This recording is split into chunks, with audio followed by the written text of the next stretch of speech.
Right now I want to introduce Bird Colonel, and that's important. Mike Morrow, he's retired 33 years. He's also a Desert Storm, Afghan and Iraq veteran.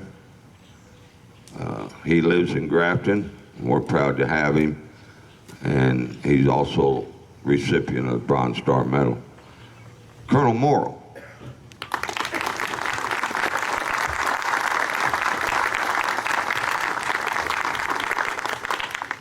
Thank you. I'm pleased to see so many people here this morning to honor our fallen servicemen and servicewomen. When I was asked to give this Memorial Day speech, my first thought was, I am humbled to be able to honor those who have died defending our freedom. The Jerseyville Memorial Day ceremony is rotated every year amongst the armed services to organize. And this year, the United States Marine Corps had the honor of orchestrating this event. Let's give them a big round of applause and a Semper Fi.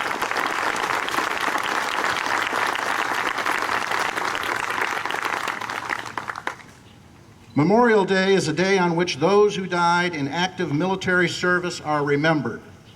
It was traditionally observed on May 30th, but now is officially observed on the last Monday in May. Today, we honor all servicemen and women as we gather here to remember our fallen comrades. There are many stories of servicemen and servicewomen who gave their lives for our country that need to be told and remembered today. I would like to tell you one of those stories. My father, Richard P. Morrow, was a young 18-year-old sailor who served on the U.S. Navy destroyer USS Fletcher DD-445 in the Pacific Theater of Operations in World War II from 1944 through the end of the war. On February 14, 1945, the USS Fletcher was assisting mine-sweeping operations prior to the U.S. landings on Corregidor Island in Manila Bay. My father was a gunner's mate on a 40-millimeter gun. His gun crew was on the side of the ship that was watching the U.S. Navy mine-sweeping ship clear mines in the bay near the Bataan Peninsula. Suddenly and unexpectedly, a hidden Japanese shore battery of heavy artillery opened fire on the unprotected minesweeper. The minesweeper was hit by several rounds of enemy fire, causing the ship to burn and rapidly take on water.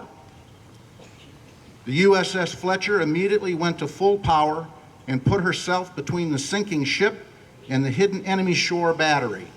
Stopping dead in the water, she began to rescue the sailors on the sinking ship. My father's gun was facing the enemy shore, and they, along with every gun on the Fletcher's port side, commenced firing on the hidden enemy location. The rescue operations continued under heavy enemy fire. My father remembered vividly what happened next. The Fletcher was hit by an enemy shell that exploded in the number 1 gun turret, killing the entire crew and wounding numerous sailors on deck near the vicinity. Fragments from the enemy shell penetrated the number 1 gun ammunition magazine deep inside the front of the ship, igniting several powder cases. Black, thick, acrid smoke was billowing out of the number 1 gun turret as wounded sailors were being quickly pulled from the area, and the remaining gun crews stood by their stations and continued to fight. The noise from the Fletcher's guns and the billowing smoke from the magazine fire combined to produce a deafening and mind-numbing effect on those sailors that were topside. My father was very close to the number 1 turret, and he remembered that through the smoke, he saw one of his friends lying on the deck with both of his legs blown off. My father was terrified. All the sailors knew that the fire was in the ammunition magazine and that at any moment, the entire ship could blow up. My father said he thought about abandoning ship, but no one had given them the order. So they continued to do what they were trained to do. They stayed by their stations and they continued to fight. My father and his remaining shipmates survived this battle that day because of the courage and self-sacrifice of one young man, water tender Elmer C. Bigelow. Bigelow was topside on the front of the ship near the burning ammunition magazine. He knew that at any moment the fire would reach the rest of the powder casings in the hold and blow up the entire ship. Time was critical, so Elmer made the conscious decision not to take the precious minutes needed to don his rescue breathing apparatus. Instead, he picked up a pair of handheld fire extinguishers and he headed towards the inferno. He immediately climbed down a small entry shaft into the ammunition magazine to face the heart of the fire in a resolute attempt to quell the raging flames. He plunged through the blinding smoke billowing out of the magazine hatch and dropped into the blazing compartment. Despite the acrid, burning powder smoke which seared his lungs, he succeeded in quickly extinguishing the fires, cooled the powder cases and the bulkheads, thereby preventing further damage to the ship. The ship was saved. However, Seaman Bigelow's lungs were badly injured and he succumbed to his injuries the following day.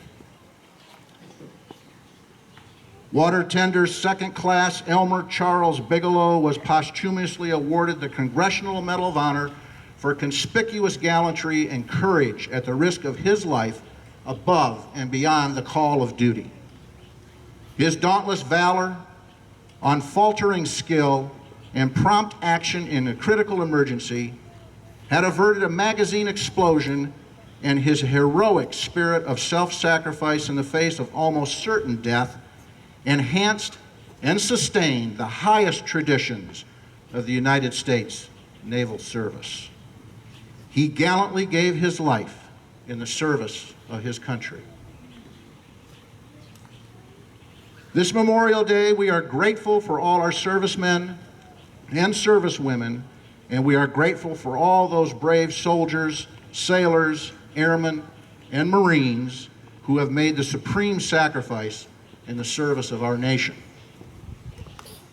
I am personally grateful for Water Tender Second Class Charles Elmer Bigelow's personal sacrifice, for without it, I would not be standing before you today. God bless him and all of our fallen heroes. God bless you, and God bless this great country, the United States of America. Thank you.